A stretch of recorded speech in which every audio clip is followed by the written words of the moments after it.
الحمد لله رب العالمين، والصلاة والسلام على سيد المرسلين وعلى آله الطيبين الطاهرين، أما بعد، فأعوذ بالله من الشيطان الرجيم. بسم الله الرحمن الرحيم. يسألونك عن الأهلة قل هي مواقيت للناس والحج صدق اللہ العظیم. حضرات گرامی، ابھی میں نے آپ کے سامنے قرآن مقدس کی جو آیت کریمہ تلاوت کی، اس کے اندر اللہ تبارک و تعالی اپنے محبوب سے فرما رہا ہے کہ اے میرے محبوب، وہ لوگ آپ سے چاند کے بارے میں پوچھتے ہیں، ہلال کے بارے میں پوچھتے ہیں، آپ ان سے کہہ دیجئے یہ چاند لوگوں کے لیے تاریخوں کی تعیین کا ذریعہ ہے. یہ چاند خصوصاً حج کے لیے تاریخوں کی تعیین کا، اوقات کی تعیین کا ایک ذریعہ ہے. آیت مقدسہ کو سامنے رکھتے ہوئے میرے دوستو، ہم لوگ چاند کے اعتبار سے 1441 ہجری مکمل کر چکے ہیں اور نیا سال 1442 ہجری کے اندر داخل ہو چکے ہیں.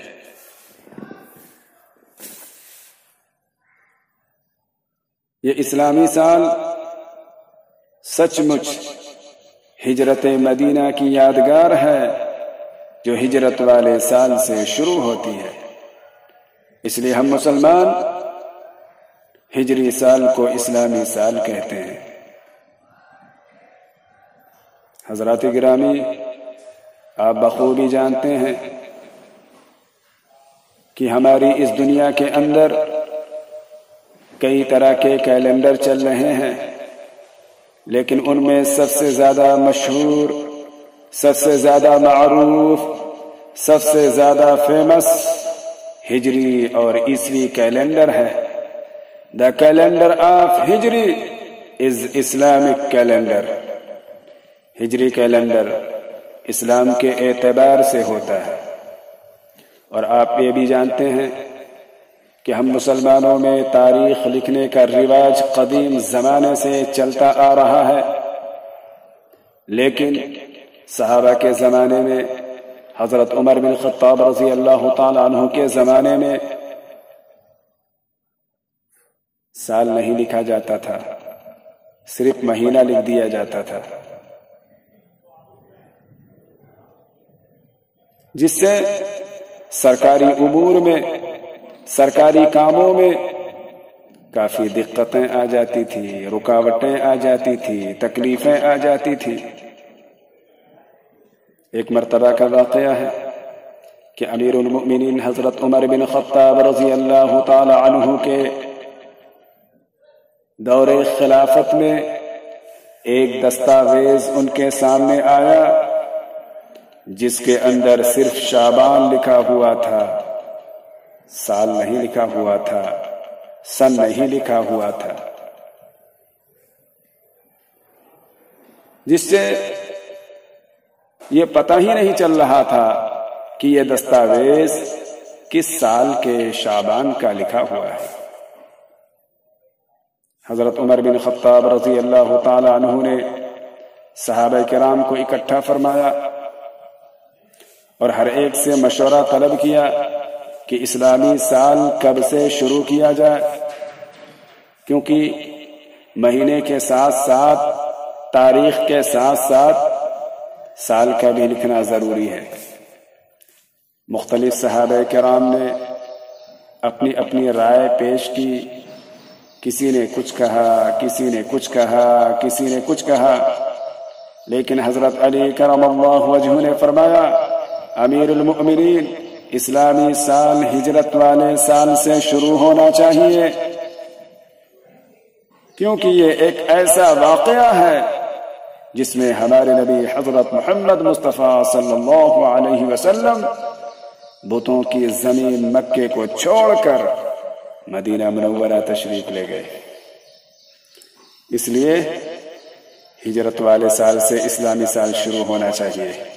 حضرت عمر بن خطاب رضی اللہ تعالی عنہ کو حضرت علی رضی اللہ تعالی عنہ کی یہ رائے بہت پسند آئی اور اسلامی سال کو ہجرت والے سال سے شروع کر دیا گیا.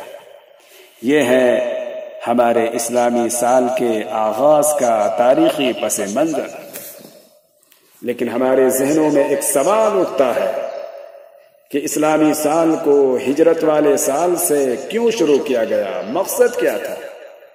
مقصد یہ تھا تاکہ قیامت تک آنے والے سارے انسانوں کو یہ پیغام دیا جائے کہ اے لوگوں، دین و ایمان ایک ایسی قیمتی دولت ہے جس کی حفاظت کے لیے، جس کے تحفظ کے لیے، جس کے پروٹیکشن کے لیے اگر تمہیں جان و مال کی قربانی دینا پڑے تو اے مسلمانوں، دین و ایمان کی حفاظت کے لیے، اسلام کے پروٹیکشن کے لیے اپنے جان کی، مال کی، اپنے عزت و آبرو کی قربانی دے دینا، حتیٰ کہ وطن عزیز کو بھی چھوڑ دینا، لیکن دین و ایمان کے اندر کسی قسم کا آنچ نہ آنے دینا. یہ مقصد تھا ہجری سال سے اسلامی سال کو شروع کرنے کا. لیکن میرے دوستو، ہم ہجری کیلنڈر کے حساب سے ایک سال مکمل کر چکے ہیں اور 1442 ہجری کے اندر داخل ہو چکے ہیں. لیکن پاسٹ ایئر، گزشتہ سال ہم نے کیا پایا، کیا کھویا؟ ہم نے اپنی زندگی کا کتنا حصہ اطاعت الہی میں گزرا اور کتنا حصہ نافرمانی میں گزارا، معصیت میں گزارا؟ اس پہلو پر غور و فکر کرنے کی ضرورت ہے. پھر ہماری زندگی کا جو حصہ اطاعت الہی میں گزرا، ہماری زندگی کا جو حصہ عبادت و ریاضت میں گزرا، ہماری زندگی کا جو حصہ احکام الہی کی پیروی میں گزرا، ہماری زندگی کا جو حصہ سنت رسول پر چلنے میں گزرا، ہماری زندگی کا جو حصہ ذکر و اذکار میں گزرا، ہماری زندگی کا جو حصہ توبہ و استغفار میں گزرا، ہماری زندگی کا جو حصہ نیک اعمال میں گزرا، ان لمحات پر، ان ایام پر، ان اوقات پر ہم اللہ کا شکر ادا کریں اور 2 رکعت نماز شکرانہ بھی ادا کریں. لیکن ہماری زندگی کا جو حصہ غفلت میں گزرا، معصیت میں گزرا، نافرمانی میں گزرا، گناہوں میں گزرا، غلط کاریوں میں گزرا، جوا بازی میں گزرا، شراب نوشی میں گزرا، زنا کاری میں گزرا، حرام کاری میں گزرا، بدکرداری میں گزرا، فحاشی میں گزرا، عریانی میں گزرا، غلط کاموں میں گزرا، ان ایام پر، ان لمحات پر ہم ندامت کے آنسو بہائیں اور خدا کی بارگاہ میں توبہ و استغفار کریں اور آج سے یہ پختہ عزم و ارادہ کریں کہ میرے مولا، آنے والا یہ 1442 ہجری یہ سال، بلکہ اپنی پوری زندگی ہم اطاعت الہی میں اور سنت رسول پر چلنے میں گزاریں گے. یہ پختہ عزم و ارادہ کریں اور یہ نیا اسلامی سال ہمیں اور آپ کو اسی بات کا پیغام دے رہا ہے. جہاں میں اہل ایمان صورت خورشید جیتے ہیں، ادھر ڈوبے ادھر نکلے، ادھر ڈوبے ادھر نکلے.